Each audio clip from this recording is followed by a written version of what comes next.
said, I like British mystery. Probably not. And I said, okay. So there you have your intro. Fair enough.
Good morning. My name is John Bacon, and my pronouns are he, him, and I'm a worship associate of this congregation, the Unitarian Universalist Congregation of Cleveland.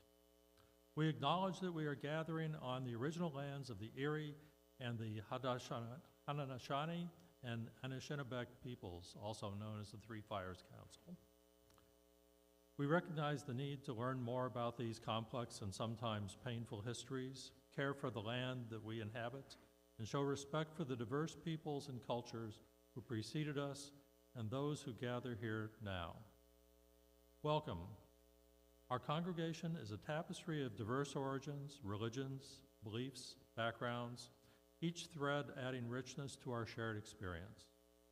We come here for different reasons: to find community, to seek individual and personal truths, to nurture heart and soul, to be nurtured, to explore new ideas, to find comfort, and perhaps to answer questions, some of the questions of a more significant nature. Our doors are wide open, ready to embrace you with comfort, connection, challenge, and love. No matter who you are, where you're from, or whom you love, you are cherished and welcome here. We especially welcome guests who are worshiping with us for the first time, either with us physically or joining us online. If you want more information on who we are, we invite you to fill out a card that's in the pew rack in front of you, and you can place that card in the offering plate when it comes around later in the service. For those online, you can also visit our website, uucleveland.org, or email us if you're watching from the internet platform. And we will get in touch with you and answer any questions you have about our congregation.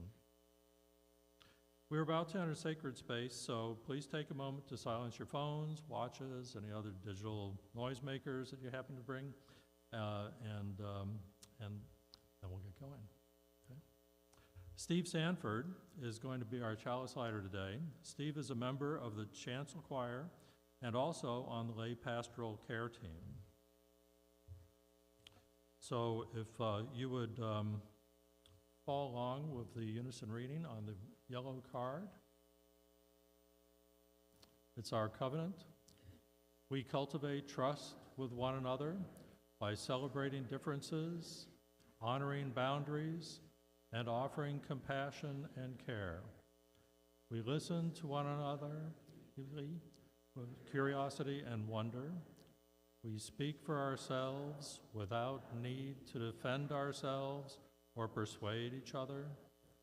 We create safe and brave space for healthy conflict, creativity, and fun. We reconcile through forgiving and making amends when we hurt one another. Thank you, John. Thank you, Steve. Good morning. I'm the Reverend Randy Partain. My pronouns are they, them, and I am delighted to be with you in worship today, whether you're here in person or joining us online. I do want to mention there's a statement in your order of service, whether you're online or in person. The statement got in there about our Cash App having some challenges. Those have been resolved. So later on, when we do our offering, John will give you that information. But I know some of you, especially at home, do things in a different order than what might be there. So I just wanted to let you know you can use our Cash App today, and there should be a comment that has the proper handle for us if you're using Cash App today. Victoria Safford wrote about Douglas Steere, a Quaker teacher, who said that the ancient question, "Who am I?" inevitably leads to a deeper one. Whose am I? Because there is no identity outside of relationship. You can't be a person by yourself. To ask, whose am I, is to extend the question far beyond the little self-absorbed self and wonder, who needs you? Who loves you? To whom are you accountable? To whom do you answer? Whose life is altered by your choices? Whose life, whose lives is your own bound up inextricably in obvious or invisible ways? So in that spirit of being bound up inextricably with one another, may we enter into worship today. We are going to sing hymn number 317 in the gray hymnal, We Are Not Our Own. But before we do that, I invite you to take a moment to greet those around you. If you see a face you don't recognize, please make a special effort to help those folks feel welcome.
Each Sunday, we take time to recognize the joys and concerns that we bring with us into community with one another. If you're joining us online, then I invite you to put any joys or concerns that you might want to share with the congregation in the comments down below the video. If you're here in person, we have a book that people sometimes write some joys or concerns they want to share with everyone. And the first one in our book today is Gratitude for all of the people who helped us meet our goal of 20 households participating in energy-efficient actions with the Through the Roof campaign. I won't name all of them, but the names are posted in the fellowship hall and online. So gratitude for all of you who took part in that. Also, a stone of concern for the Rutana, the Burundi church minister Gerard Niyongeko, who's in the hospital with liver complications. So our prayers of care and healing go out to Gerard and his family.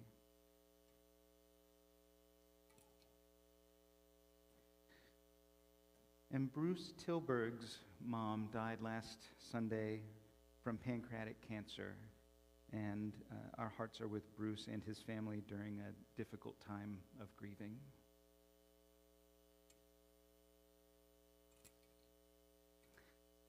And another stone of gratitude for our membership team. We had a wonderful time together on Wednesday evening with our Considering Membership session, and we'll be welcoming a few new folks next week. But gratitude today for the membership team and all of those who helped put that time together.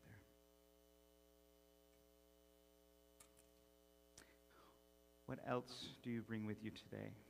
I invite you to come forward and place a stone in the water for any joys or concerns you want to acknowledge this morning.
should have said a stone of gratitude earlier for the Flute Ensemble sharing beautiful music with us today. Thank you for being here. And a stone for those joys or concerns shared online today.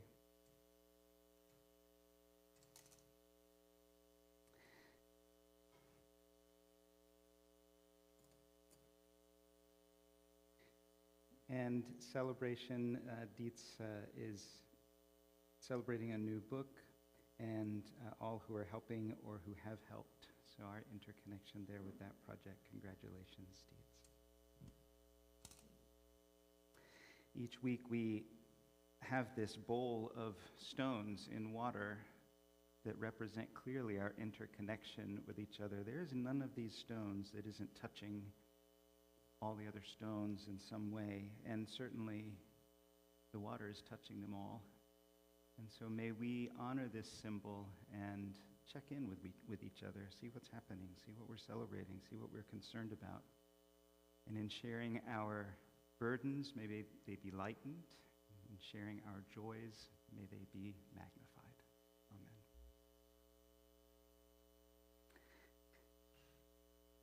When we think about bees, we think about very social animals, all living together in a hive. One goes out and finds a great spot for dinner and then comes back and dances about it, and everybody pays attention, and then they all go out to that spot, and then nobody goes there anymore because it's too crowded.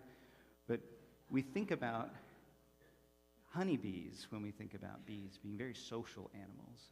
But honeybees are just one kind of bee. There are a lot of bees that are called solitary bees. And it doesn't mean they go off and live on a mountain and never socialize with any other bees. It just means that they don't live with other bees. And there are a lot of bees in Ohio that are solitary bees. Leafcutter bees are smaller ones. One of the things that they talked about in our Soul Matters stuff for our young people this month was building a bee hotel. And so I took a shot at, I'm not done with this yet. It's not very pretty.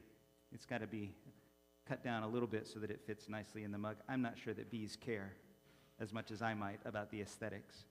But solitary bees like to find pre-made spots, pre-made holes for them to lay eggs in and hang out in. And some of them dig holes in the ground. The digger wasps that we have in our permaculture garden do that. They dig a hole in the ground, and that's where they hang out. Just one. But there's a lot of them in a same area. It's like, I like you, but I don't want to live in the same house with you. I'll spend time with you, but then I'm going to go to my place.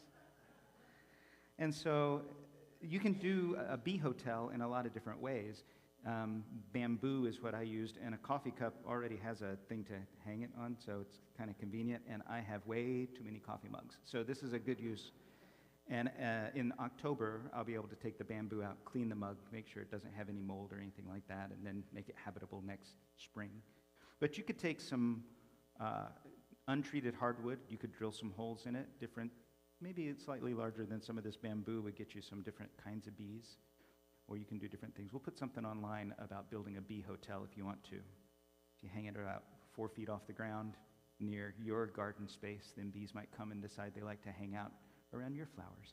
Because even solitary bees are helpful pollinators. It's not just honeybees that pollinate things. All kinds of bees help to pollinate plants. And not only does that mean that we are connected with them because the food that we eat gets pollinated by bees that carry pollen around all over the place. Pollinating animals help plants evolve, which I think is fascinating.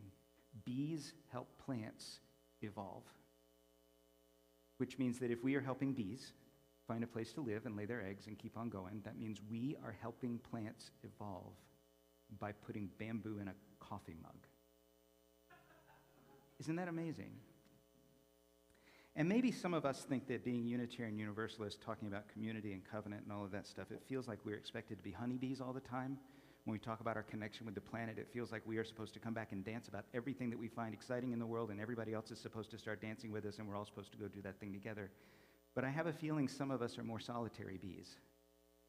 And we like to do good things, and we like to help the world evolve in our own way, but not necessarily with big dance parties and crowding around together with a bunch of other bees. And so I just want to celebrate that there are lots of different ways to be a bee, and there are probably lots of different ways to be interconnected with one another and with the planet, and there are certainly lots and lots of different ways to be Unitarian Universalist.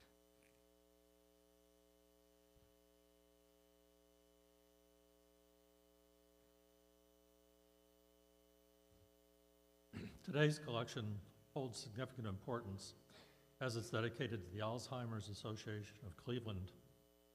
Many of us have witnessed or been directly impacted by the devastating effects of Alzheimer's, dementia, both on the individuals affected and their families. This collection is a crucial step towards supporting those in need and finding a cure for the debilitating disease. The Cleveland Alzheimer's Association helps individuals and families maintain a sense of self-identity and community while dealing with the illness. As a testimony from Greg O'Brien on facing dementia says, "We learn legions from the words of others. The iconic poet Robert Frost once observed, 'In 3 years I can sum up everything I've learned about life. It goes on.'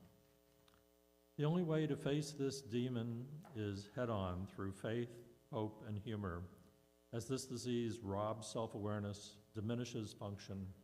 Empathy is the pathway to understanding, and compassion gives power and purpose to address the burgeoning health crisis." As Randy said, we are back in the good graces of Cash App, so we're excited about that. And you may contribute via Cash App to $UUCC 44122. And please use the memo line to indicate today's date and our plate offering for Alzheimer's Association. Please give generously within your means.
If you are a poet,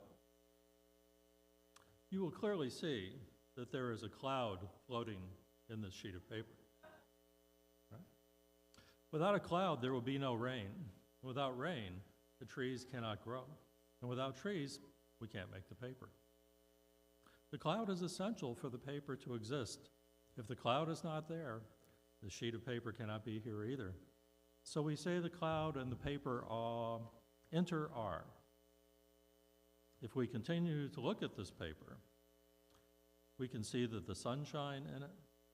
If the sunshine is not there, the forest cannot grow. Without the sunshine, nothing can grow, not even us. Looking more deeply, we can see the logger who cut the tree and brought it to the mill to be transformed into paper. We also see the wheat. We know the logger cannot exist without his daily bread, so the wheat that became his bread is also in this sheet of paper. Looking even more deeply, we can see we are also in this sheet of paper. That is not difficult to see because when we look at the sheet of paper becomes our object of perception. It is becoming more and more clear to neuroscientists that we cannot exactly speak of an objective world outside of our perceptions, nor can we speak of a wholly subjective world in which things exist only in our mind.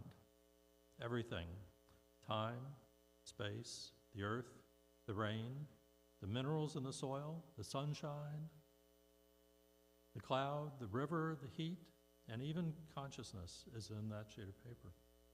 Everything coexists with it. To be is to interbe. Suppose we try to return one of the elements to its source. If we return the sunshine to the sun, would this sheet of paper be there? Nope. Without sunshine, the tree cannot be. If we return the logger to his mother, then we wouldn't have the sheet of paper either. Looking in this way, we see that this sheet of paper is made up entirely of non-paper elements. And if we were to return any of those to the non-paper elements to their source, there would be no paper at all. As thin as this sheet of paper is, it contains everything in the universe. So the one contains the all.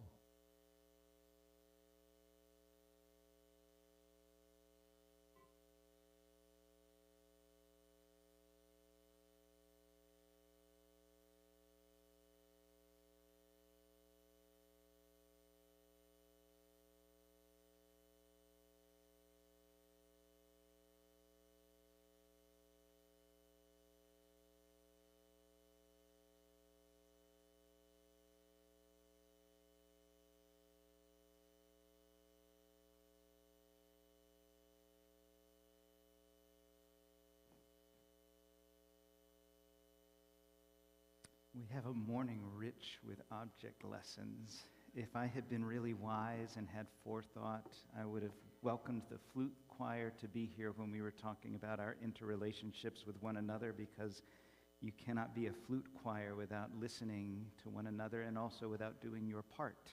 There's this, you have to be willing to do your thing and do it in a way that works with everybody else. You have to know when to be a little bit louder and when to blend with the people around you and when to back off a little bit so that somebody else is heard well.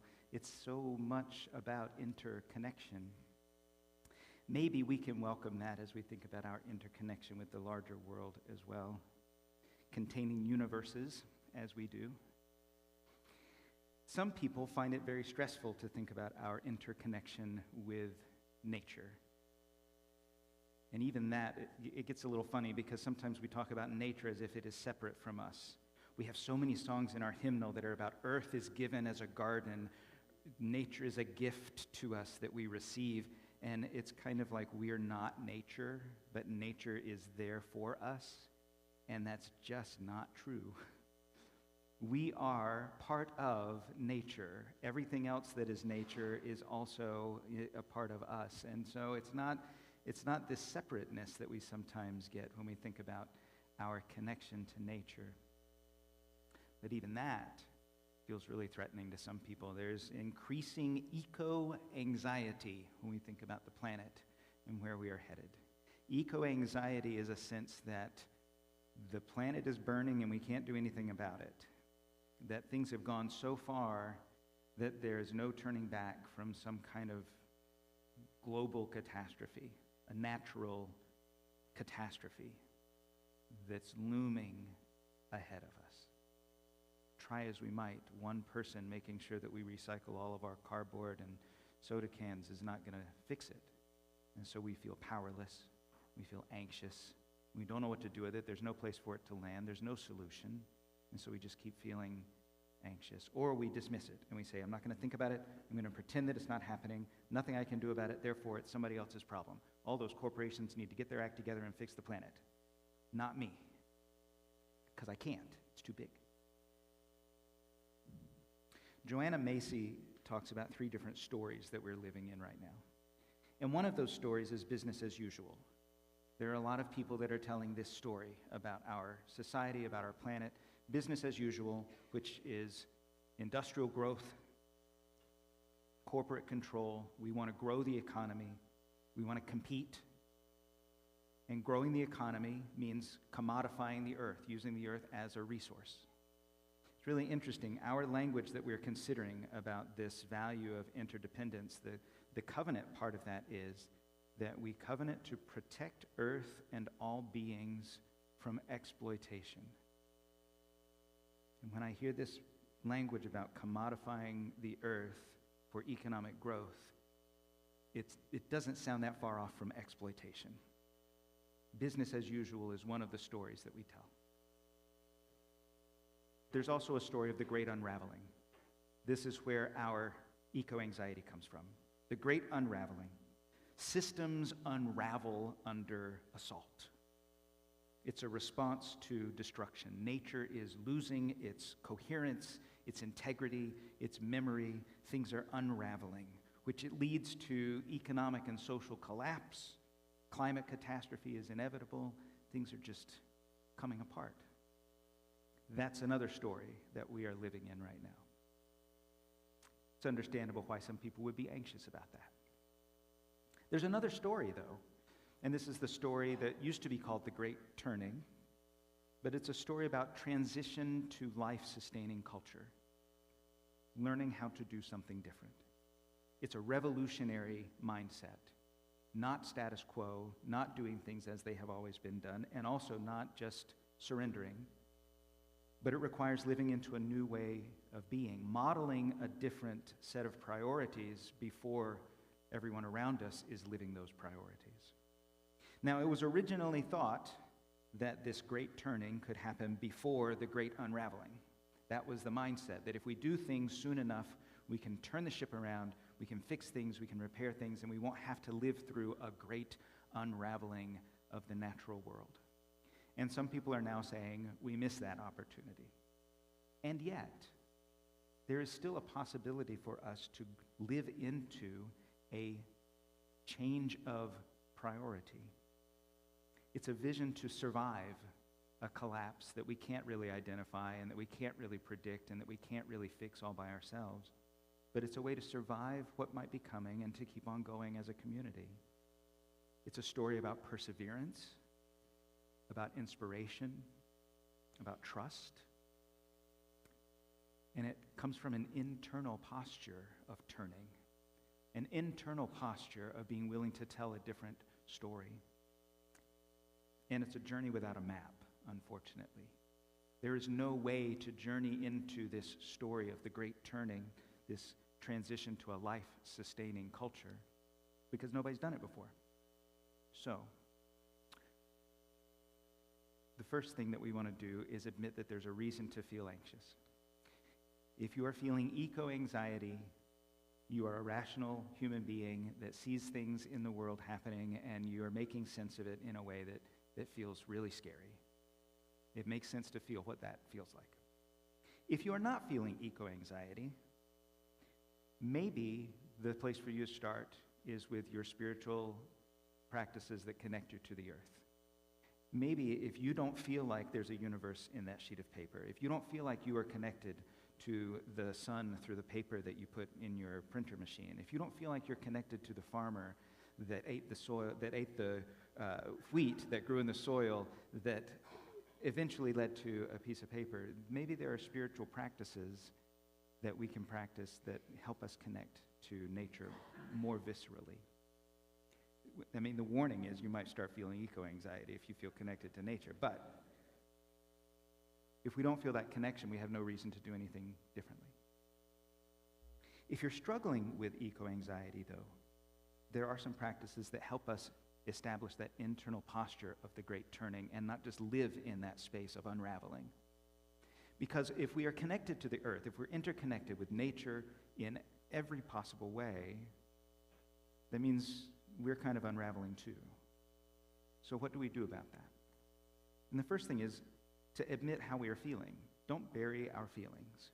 If we are feeling anxious about things, we need to be able to name those emotions and express them. And in a spiritual community like this, we have covenantal practices that help us name those emotions and not feel like we have to defend them and say, this is why I'm feeling anxious, but we can just say, I'm feeling this way. And hopefully we'll create space to listen to one another so that we can say, yeah, I get that. That makes sense. How you're feeling makes sense. We don't have to feel what another person feels in order to say, how you're feeling makes sense to me. We might need help identifying those emotions. Some of us are not great at identifying exactly what it is that we're feeling. And so if you have a spiritual practice of journaling, you might write down, all of the thoughts that bubble to the surface in relation to our interconnection with the planet. And then identify the emotions behind those thoughts. Maybe you write down a thought and you say, that seems like I'm really curious about some things. Really curious about what kind of bees are going to come stay in my bee hotel. That's a curious kind of feeling. Maybe I feel helpless about things happening. Maybe I feel afraid or outraged or angry. Maybe there's a difference between the way I feel outrage and the way that I feel fear and the way that I feel anger and the way that I feel ashamed that I haven't done more. There's so many emotions that get wrapped up with our interconnection. And it's important for us to be able to name those things and not just pretend that we're not feeling them. And it's okay if we have emotions like cynical or thankful when somebody else is feeling afraid. It's okay if we feel all kinds of things. The other spiritual practice is just speaking up. Don't bury our feelings. Speak up about the things that we care about. It's important to surround ourselves with a community where we can speak up about the things that concern us. It is not being a downer to talk about your fears and your concerns. I know some of us want to be bright, shiny, happy people all the time. And that's great when we are bright and shiny and happy. But when we're not feeling that way, it is okay to say, I am not feeling bright, shiny, happy, hopeful right now. I might tomorrow or in an hour. But right in this moment, here's what I'm feeling. If we share our fears and concerns, it creates space for us to share our hopes in a more powerful way. Because we can name what it is that we want to move toward. We can break down the shame and the stigma about environmental awareness by being able to speak up and share the things that matter to us. By expressing that you care about the future of Earth and of humanity, you're acting in solidarity with a global community. You're acting in solidarity with people in this room, people inheriting a world at risk and wanting to do something about it. So don't just share what you're worried about, but focus on why you're worried about it. Anchor your anxiety and your fear in the love and the appreciation that you feel for nature and the people that we share this planet with. If we did not love and appreciate the world around us, we would not be afraid of losing it. So we can center our feelings in the love and the appreciation that we feel for one another and for the world we're connected to. Those are just two spiritual practices, not burying our emotions and speaking up. A third thing is to be aware of our language. Sometimes the language that we say things in is more important than the things that we say. So if we are doom-saying with the language that we use, it can reinforce our eco-anxiety. It can reinforce that sense of unraveling or collapse. So instead of saying there's nothing we can do, which seems really hopeless, what's another way that we can reframe that? Maybe you would say instead, we haven't figured out yet how to solve this problem. Did somebody already say that? It looks like somebody already guessed that over there. I see somebody saying, oh, that was my answer. Instead of saying, the system is too broken to create change, which I have said, maybe instead of saying that, I could say, we are the system if we recognize our interconnection, and we can require better of ourselves. Instead of saying, I'm too small to make a difference, which is what we often say about the planet, maybe we can use language about joining with other people to build a difference-making community. The language that we use matters. And so if we find ourselves saying things that reinforce that story of unraveling, maybe a spiritual practice can be reframing that so that we are telling a more hopeful story. Not a lie, still a true story.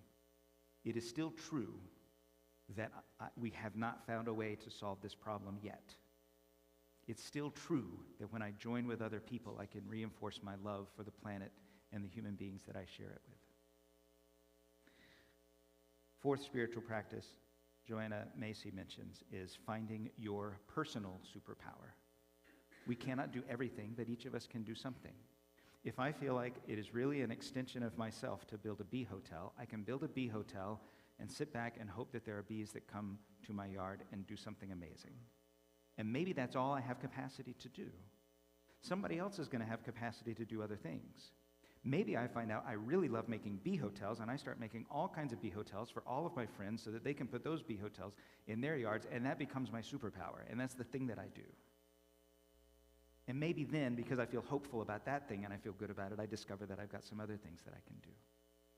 But don't feel like you have to carry everything. Find the one thing that feeds your soul and reinforces your connection with nature, our interconnection with the planet that we all share, and do that thing and celebrate it and let it be enough.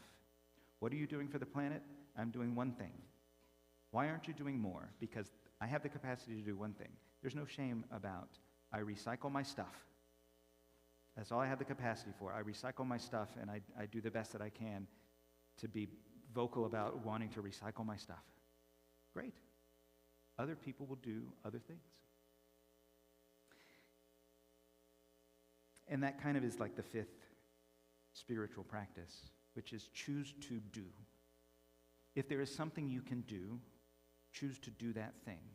If we sit in our story of the great unraveling, if we sit in our eco-anxiety and we do nothing, it's easy to just sit in that place and to keep feeling anxious and to feel like there is nothing we can do.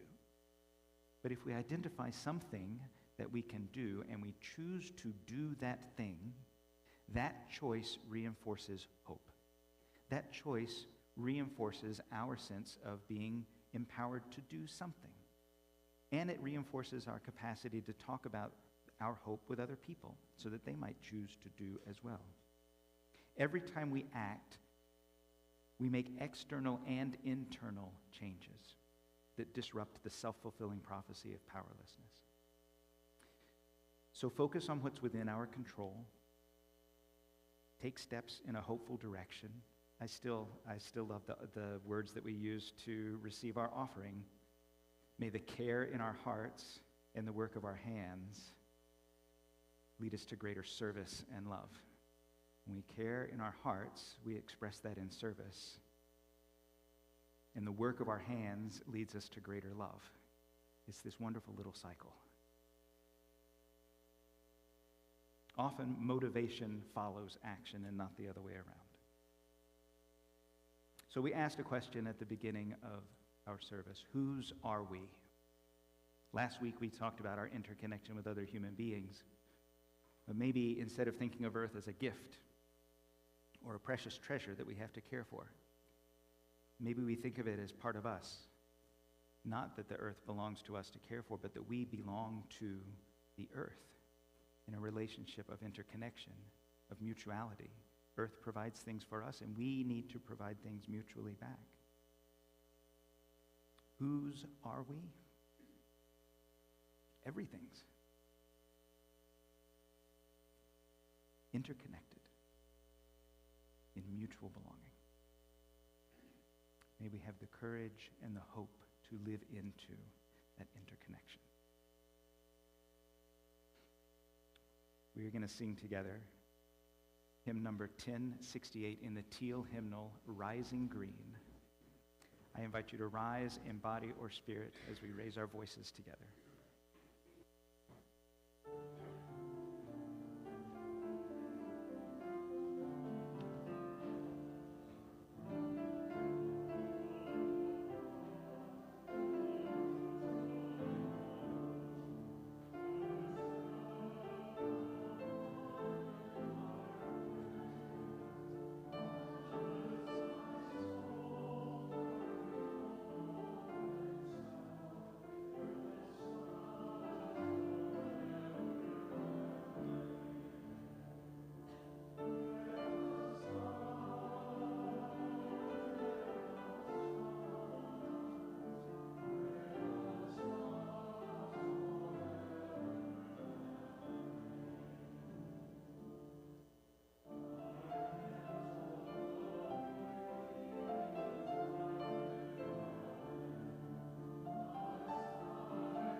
I have a few things to let you know about. Most of them are about music. There's going to be a Good Company concert this afternoon at 4 p.m. at Lakewood Presbyterian. It's a free concert. You're all invited. You'll know some people there. Next Sunday, we have a special RE event. Is there a way to register for that, Alan? Talk to Alan or Helen Guten. And Alan, are you going to be around in coffee hour for a moment? No. Very briefly. So talk to Alan, not today, but talk to Alan this week if you want to be involved in that special RE event. It's called Stranded, and you're not going to be able to use your phone to interact with people. So that's the preview I'll give you on that.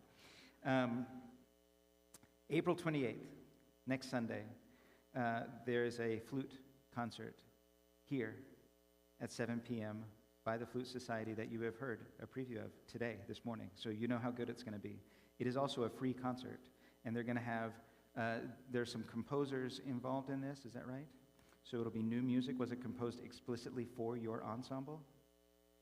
Some of it was composed explicitly for this ensemble, so you don't want to miss that. Next Sunday, 7 p.m.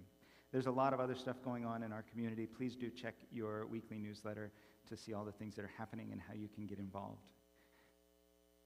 I want to just say and name again that if you're feeling anxious about our planet, it makes sense to feel that way.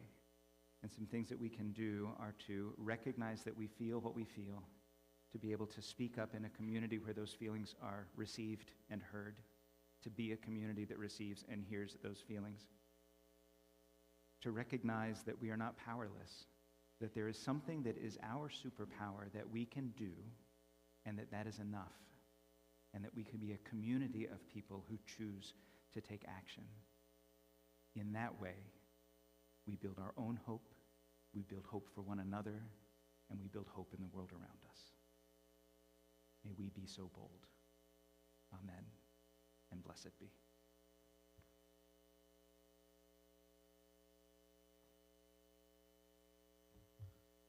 Please join me in the reading of Extinguishing the Chalice on the back of the yellow pew card.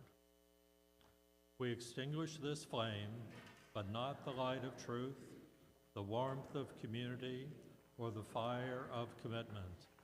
These we carry in our hearts until we are together again.